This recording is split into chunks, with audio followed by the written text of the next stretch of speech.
তোমাদের ভিডিও কারা ভাইরাল করে জানো? জানলে অবাক হয়ে যাবে। ভিডিও কখনো ফলোয়াররা ভাইরাল করে না, ভিডিও ভাইরাল করে নন ফলোয়াররা। তাই নন ফলোয়ারদের ভিডিও সামনে আসলে কখনো ধাক্কা দেবে না, সেখানে সুন্দর একটা গঠনমূলক কমেন্ট করে যাবে।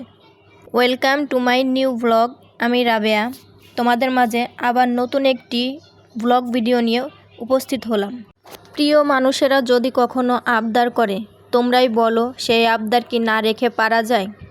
ভিডিওটা করা গত মঙ্গলবারের, আমার ভিডিওটা এডিট করে আপলোড করতে একটু দেরি হয়ে গেল।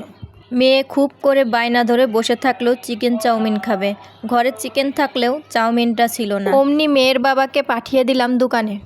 আর ঘরে চাউমিনটা রান্না হলে তো আর একজন খায় না, সবাই মিলেই খাওয়া হয়। তাই রান্না করতেছি শুধু মেয়েকে দেওয়ার জন্য না, মেয়ের বাবা খাবে, আমরা সবাই মিলে খাবো। কথায় আছে না, একজনের নাম সবার কাম, অনেকটাই ব্যাপারটা সেরকম। আর দেখো, চাউমিনটা রান্না করার জন্য আমি প্রথমে চাউমিনটা সিদ্ধ করে নিলাম। চাউমিন সিদ্ধ করার সময় বন্ধুরা একটু লবণ, একটু তেল দিয়ে দিবা, তাহলে দেখবা চাউমিনটা সুন্দর ঝরঝরে থাকে। 2টা ডিম ভেঙে ফেটিয়ে নিয়েছিলাম, সেইটা দিয়ে ভাজা ভাজা করে নিচ্ছি। চাউমিনটা ওদিকে সিদ্ধ হয়ে গেছে, ঢেলে রেখেছি, ঠান্ডা পানি দিয়ে ধুয়ে নিয়েছি। এখন ডিমটা সুন্দর করে ঝুরঝুরো করে ভুজিয়া করে নেব। ভুজিয়াটা হয়ে গেলে আমি ডিমটা ঢেলে রেখে দিলাম, তারপরে চিকেনটা দিয়ে দিলাম। চিকেনটা একটু ভাজা করে নিব, লবণ, হলুদ, সয়া সস দিয়ে সুন্দর করে একটু ভাজা করব। ওদিকে জামাই অফিস থেকে ফোন দিয়ে বলেছে একটু শাড়ি পরতে, তাই বাঙালিয়ানা বউ সেজে আমি রান্নাঘরে চলে গেলাম। জামাই আসার আগে শাড়িটা পরে একদম রেডি হয়ে গেছি। শাড়ি পরেছি, চুড়ি পরেছি, একদম বাঙালিয়ানা বউ যেরকম কাজ করে ঘরের কাজ, শাড়ি পরে সেরকম করেই আমি আজকে নুডলসটা রান্না করলাম। শাড়ি পরাটা আমার খুব ভালো লাগে, কিন্তু শাড়ি পরে কাজ করা, টানা হেঁচড়া করাটা আমার কাছে খুবই বিরক্ত লাগে। শাড়ি পরতে মন চায়, শাড়ি পরি, পরার পরে কিছুক্ষণ পরে আবার শাড়িটা চেঞ্জ করে অন্য ড্রেস পরতে হয়। আমার কাছে মনে হয় মেয়ে বউরা শাড়ি পরলেই তাদেরকে বেশি সুন্দর মানায়। দেখো, এদিকে চিকেনটা ভাজা হয়ে গিয়েছিল, এটা আমি উঠিয়ে রেখে তারপরে মরিচ পেস্টটা ভাজা করে নিলাম। মরিচ পেস্টটা সুন্দর মতো ভাজা হয়ে গেলে আমি চিকেনটা আবারও দিয়ে দিলাম। আবারও কিছুক্ষণ নাড়াচাড়া করে ভাজা করে আমি ডিমটা দিয়ে দিব। এভাবে ডিমটাও আরেকটু কিছুক্ষণ ভাজা ভাজা করব। নাড়াচাড়া করা হইলে আমি চিকেনটা দিয়ে দিব। বন্ধুরা, এই জিনিসগুলো তোমরা যত ভাজবা ততই কিন্তু টেস্টটা বেড়ে যাবে। একটু সয়া সস দিয়ে নিলাম। এখন দেখো, চিকেনটা আমি হাত দিয়ে ছাড়িয়ে ছাড়িয়ে দিয়ে দিচ্ছি, কারণ আমি ঠান্ডা পানিতে ধুয়ে রেখেছিলাম। চিকেনটা অনেকটাই ঠান্ডা হয়ে গেছে, হাত দিয়ে ছাড়িয়ে ছাড়িয়ে দিলে অনেকটা সুন্দর ঝরঝরা হয়।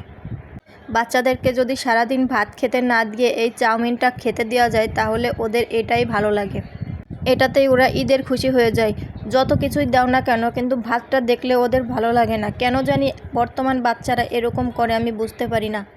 আর বর্তমানে কত রকমের নুডলস বেরিয়েছে, Ramin noodles, cup noodles, mister noodles, Kokola noodles, আরও বিভিন্ন পদের নুডলস বেরিয়েছে। এইগুলা ওদের মুখের ভাত খাওয়ার রুচিটাই কেড়ে নিচ্ছে।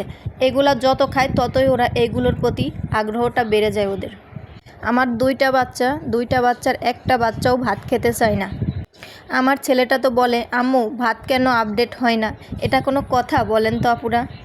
রোস্ট, কুরমা, বিরিয়ানি, পোলাও, এগুলা কি মানুষ রোজ খায়? আর এগুলা কি রোজ খাওয়া যায়? আমি তো একদিন যদি খাই, আমার একক তো খেলে পরের তোমার ভাত না খেলে ভালোই লাগে না। মাছে ভাতে বাঙালি, বাঙালি কি ভাত ছাড়া বাঁচে বলেন তো? তোমাদের সাথে কথা বলতে বলতে হয়ে গেল আমার নুডলস চাউমিন রান্না করা। এখন আমি একটু ডেকোরেশন করে নেব। ডেকোরেশন করতে করতে তোমরা একটু আমার সাথেই থাকো।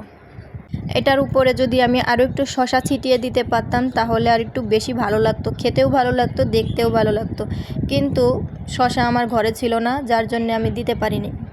দেখো তো আমার রাঁধুনি আপুরা, আমার প্লেটটা কি সুন্দরভাবে সাজানো হলো? আমি কি ফুলফিল সাজাতে পেরেছি? Thank you for watching.